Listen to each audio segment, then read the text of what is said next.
ہرقل شاہ روم نے ان کے پاس قریش کے قافلے میں ایک آدمی بلانے کو بھیجا، اور اس وقت یہ لوگ تجارت کے لیے مک شام گئے ہوئے تھے، اور یہ وہ زمانہ تھا جب رسول اللہ صلی اللہ علیہ وسلم نے قریش اور ابو سفیان سے ایک وقتی عہد کیا ہوا تھا۔ جب ابو سفیان اور دوسرے لوگ ہرقل کے پاس ایلیا پہنچے جہاں ہرقل نے دربار طلب کیا تھا، اس کے گرد روم کے بڑے بڑے لوگ علماء وزراء عمرہ بیٹھے ہوئے تھے۔ ہرقل نے ان کو اور اپنے ترجمان کو بلوایا، پھر ان سے پوچھا کہ تم میں سے کون شخص مدعی رسالت کا زیادہ قریبی عزیز ہے؟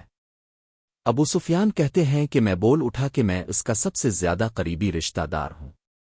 یہ سن کر ہرقل نے حکم دیا کہ ابو سفیان کو میرے قریب لا کر بٹھاؤ اور اس کے ساتھیوں کو اس کی پیٹھ کے پیچھے بٹھا دو۔ پھر اپنے ترجمان سے کہا کہ ان لوگوں سے کہہ دو کہ میں ابو سفیان سے اس شخص کے یعنی محمد صلی اللہ علیہ وسلم کے حالات پوچھتا ہوں۔ اگر یہ مجھ سے کسی بات میں جھوٹ بول دے تو تم اس کا جھوٹ ظاہر کر دینا۔ ابو سفیان کا قول ہے کہ خدا کی قسم، اگر مجھے یہ غیرت نہ آتی کہ یہ لوگ مجھ کو جھٹلائیں گے تو میں اب صلی اللہ علیہ وسلم کی نسبت ضرور غلط گوئی سے کام لیتا۔ خیر، پہلی بات جو ہرقل نے مجھ سے پوچھی وہ یہ کہ اس شخص کا خاندان تم لوگوں میں کیسا ہے؟ میں نے کہا وہ تو بڑے اونچے عالی نسب والے ہیں۔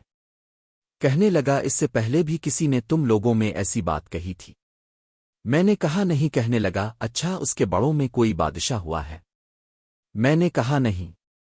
پھر اس نے کہا بڑے لوگوں نے اس کی پیروی اختیار کی ہے یا کمزوروں نے؟ میں نے کہا نہیں، کمزوروں نے۔ پھر کہنے لگا اس کے تابدار روز بڑھتے جاتے ہیں یا کوئی ساتھی پھر بھی جاتا ہے؟ میں نے کہا نہیں۔ کہنے لگا کہ کیا اپنے اس دعوائی نبوت سے پہلے کبھی کسی بھی موقع پر اس نے جھوٹ بولا ہے؟ میں نے کہا نہیں۔ اور اب ہماری اس سے صلح کی ایک مقررہ مدت ٹھہری ہوئی ہے، معلوم نہیں وہ اس میں کیا کرنے والا ہے۔ ابو سفیان کہتے ہیں میں اس بات کے سوا اور کوئی جھوٹ اس گفتگو میں شامل نہ کر سکا۔ ہرقل نے کہا کیا تمہاری اس سے کبھی لڑائی بھی ہوتی ہے؟ ہم نے کہا کہ ہاں۔ بولا پھر تمہاری اور اس کی جنگ کا کیا حال ہوتا ہے؟ میں نے کہا لڑائی ڈول کی طرح ہے، کبھی وہ ہم سے میدان جنگ جیت لیتے ہیں اور کبھی ہم ان سے جیت لیتے ہیں۔ ہرقل نے پوچھا وہ تمہیں کس بات کا حکم دیتا ہے؟ میں نے کہا وہ کہتا ہے کہ صرف ایک اللہ ہی کی عبادت کرو، اس کا کسی کو شریک نہ بناؤ، اور اپنے باپ دادا کی شرک کی باتیں چھوڑ دو، اور ہمیں نماز پڑھنے، سچ بولنے، پرہیزگاری اور صلہ رحمی کا حکم دیتا ہے۔ یہ سب سن کر پھر ہرقل نے اپنے ترجمان سے کہا کہ ابو سفیان سے کہہ دے کہ میں نے تم سے اس کا نسب پوچھا تو تم نے کہا کہ وہ ہم میں عالی نسب ہے، اور پیغمبر اپنی قوم میں عالی نسب ہی بھیجے جایا کرتے ہیں۔ میں نے تم سے پوچھا کہ دعویٰ نبوت کی یہ بات تمہارے اندر اس سے پہلے کسی اور نے بھی کہی تھی تو تم نے جواب دیا کہ نہیں۔ تب میں نے اپنے دل میں کہا کہ اگر یہ بات اس سے پہلے کسی نے کہی ہوتی تو میں سمجھتا کہ اس شخص نے بھی اسی بات کی تقلید کی ہے جو پہلے کہی جا چکی ہے۔ میں نے تم سے پوچھا کہ اس کے بڑوں میں کوئی بادشاہ بھی گزرا ہے، تم نے کہا کہ نہیں۔ تو میں نے دل میں کہا کہ ان کے بزرگوں میں سے کوئی بادشاہ ہوا ہوگا تو کہہ دوں گا کہ وہ شخص اس بہانہ اپنے آبا و اجداد کی بادشاہت اور ان کا ملک دوبارہ حاصل کرنا چاہتا ہے۔ اور میں نے تم سے پوچھا کہ اس بات کے کہنے یعنی پیغمبری کا دعویٰ کرنے سے پہلے تم نے کبھی اس کو دروغ گوئی کا الزام لگایا ہے؟ تم نے کہا کہ نہیں۔ تو میں نے سمجھ لیا کہ جو شخص آدمیوں کے ساتھ دروغ گوئی سے بچے وہ اللہ کے بارے میں کیسے جھوٹی بات کہہ سکتا ہے۔ اور میں نے تم سے پوچھا کہ بڑے لوگ اس کے پیرو ہوتے ہیں یا کمزور آدمی؟ تم نے کہا کمزوروں نے اس کی اتباع کی ہے، تو دراصل یہی لوگ پیغمبروں کے متبعین ہوتے ہیں۔ اور میں نے تم سے پوچھا کہ اس کے ساتھی بڑھ رہے ہیں یا کم ہو رہے ہیں؟ تم نے کہا کہ وہ بڑھ رہے ہیں، اور ایمان کی کیفیت یہی ہوتی ہے حتیٰ کہ وہ کامل ہو جاتا ہے۔ اور میں نے تم سے پوچھا کہ آیا کوئی شخص اس کے دین سے ناخوش ہو کر مرتد بھی ہو جاتا ہے؟ تم نے کہا نہیں۔ تو ایمان کی خاصیت بھی یہی ہے، جن کے دلوں میں اس کی مسرت ریچھ بس جائے وہ اس سے لوٹا نہیں کرتے۔ اور میں نے تم سے پوچھا کہ آیا وہ کبھی عہد شکنی کرتے ہیں؟ تم نے کہا نہیں، پیغمبروں کا یہی حال ہوتا ہے، وہ عہد کی خلاف ورزی نہیں کرتے۔ اور میں نے تم سے کہا کہ وہ تم سے کس چیز کے لیے کہتے ہیں؟ تم نے کہا کہ وہ ہمیں حکم دیتے ہیں کہ اللہ کی عبادت کرو، اس کے ساتھ کسی کو شریک نہ ٹھہراؤ، اور تمہیں بتوں کی پرستش سے روکتے ہیں، سچ بولنے اور پرہیزگاری کا حکم دیتے ہیں۔ لہذا اگر یہ باتیں جو تم کہہ رہے ہو سچ ہیں تو عنقریب وہ اس جگہ کا مالک ہو جائے گا کہ جہاں میرے یہ دونوں پاؤں ہیں۔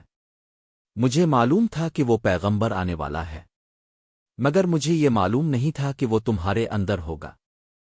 اگر میں جانتا کہ اس تک پہنچ سکوں گا تو اس سے ملنے کے لیے ہر تکلیف گوارا کرتا۔ اگر میں اس کے پاس ہوتا تو اس کے پاؤں دھوتا۔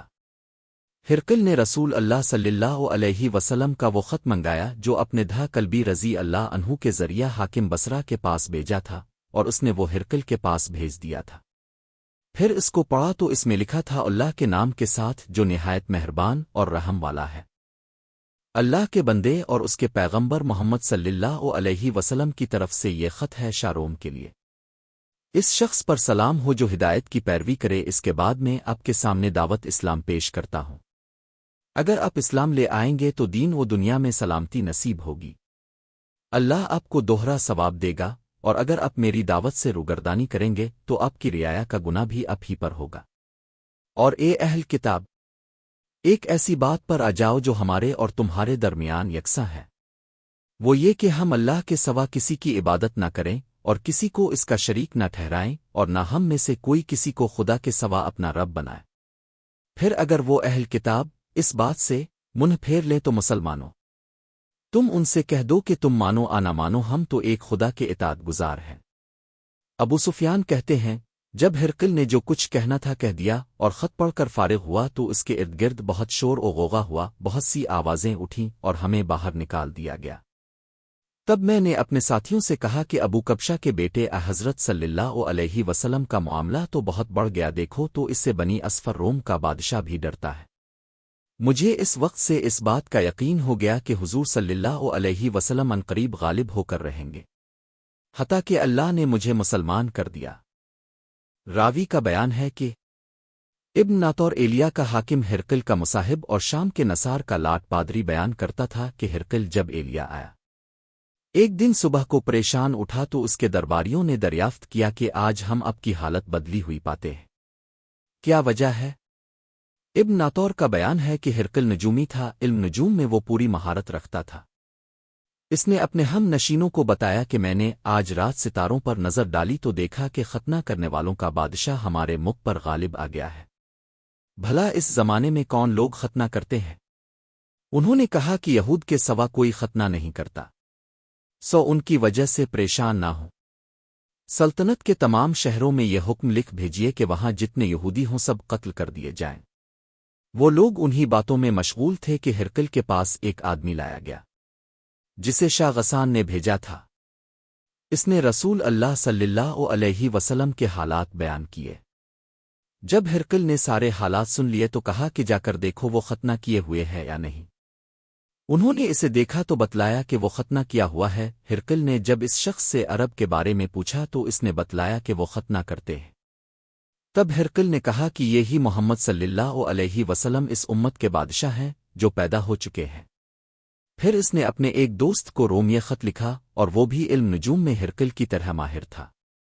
پھر وہاں سے ہرقل حمص چلا گیا۔ ابھی حمص سے نکلا نہیں تھا کہ اس کے دوست کا خط اس کے جواب میں آ گیا۔ اس کی رائے بھی حضور صلی اللہ علیہ وسلم کے ظہور کے بارے میں ہرقل کے موافق تھی کہ محمد صلی اللہ علیہ وسلم واقعی پیغمبر ہے۔ اس کے بعد ہرقل نے روم کے بڑے آدمیوں کو اپنے حمص کے محل میں طلب کیا اور اس کے حکم سے محل کے دروازے بند کر لیے گئے۔ پھر وہ اپنے خاص محل سے باہر آیا اور کہا، اے روم والو، کیا ہدایت اور کامیابی میں کچھ حصہ تمہارے لیے بھی ہے؟ اگر تم اپنی سلطنت کی بقا چاہتے ہو تو پھر اس نبی کی بیعت کر لو اور مسلمان ہو جاؤ۔ یہ سننا تھا کہ پھر وہ لوگ وحشی گدھوں کی طرح دروازوں کی طرف دوڑے مگر انہیں بند پایا۔ آخر جب ہرقل نے اس بات سے ان کی یہ نفرت دیکھی اور ان کے ایمان لانے سے مایوس ہو گیا تو کہنے لگا کہ ان لوگوں کو میرے پاس لاؤ۔ جب وہ دوبارہ آئے تو اس نے کہا، میں نے جو بات کہی تھی اس سے تمہاری دینی پختگی کی آزمائش مقصود تھی، سو وہ میں نے دیکھ لی۔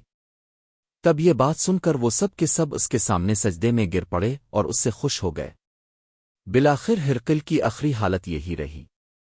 ابو عبداللہ کہتے ہیں کہ اس حدیث کو صالح بن کسان یونس اور معمر نے بھی زہری سے روایت کیا ہے۔